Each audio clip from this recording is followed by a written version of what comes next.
Welcome back to Raw Sports Talk. I'm Chris, your favorite stat reader, and we have the Grizzlies hosting the Jazz.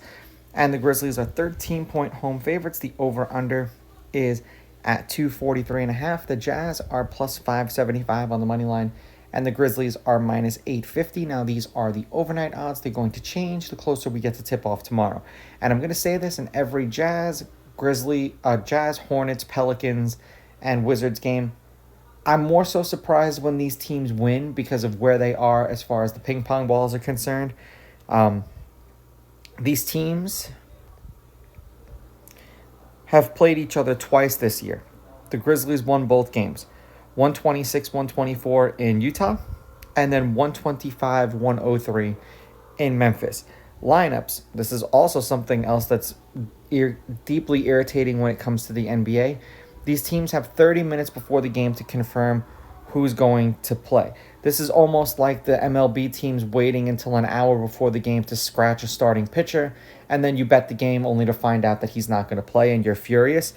Lineups are supposed to be Collier, Sexton, Markkanen, Collins, and Kessler, and then Morant, Bane, Wells, Williams, and Edey. It looks, for the most part, like these lineups are a tad bit healthier than we've seen for the Jazz. Now, head-to-head, these teams are 5-5 against each other. The Grizzlies are on a 3-game winning streak. The home team is 8-2. The underdog is 6-3-1 against the spread.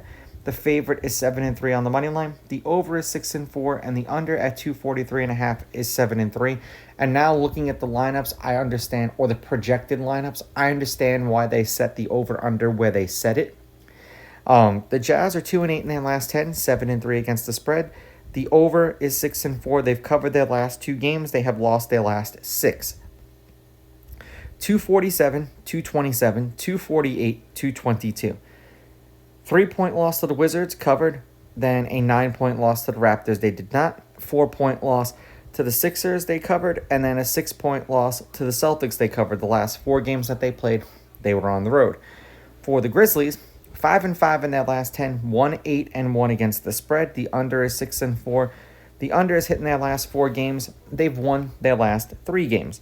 223, 233, 211, and then 238. 17-point loss to the Thunder, didn't cover. 11-point win over the Mavericks, they covered. Then a 3-point win over the Pelicans and a 2-point win over the Suns. They did not cover either of those games. Unfortunately, when it comes to the Jazz, this game is going to go one of 2 ways. It's either the Jazz are going to be involved in like a 2 or 3-point game and you're wondering what the hell happened, or we're going to see this game being over in the third quarter and the Grizzlies win this game by 40. And it's just what version of this game is going to happen. I think if Collier and Markkanen play and Clarkson play, the Jazz will cover. So with their lineup, the way that I read it, I would take the Grizzlies on the money line, the Jazz getting the points, and I would lean more towards the over. If a significant part of that Jazz lineup does not play, take the Grizzlies laying the points and go under. These are just my picks. If you disagree, please go with your gut, and please bet responsibly.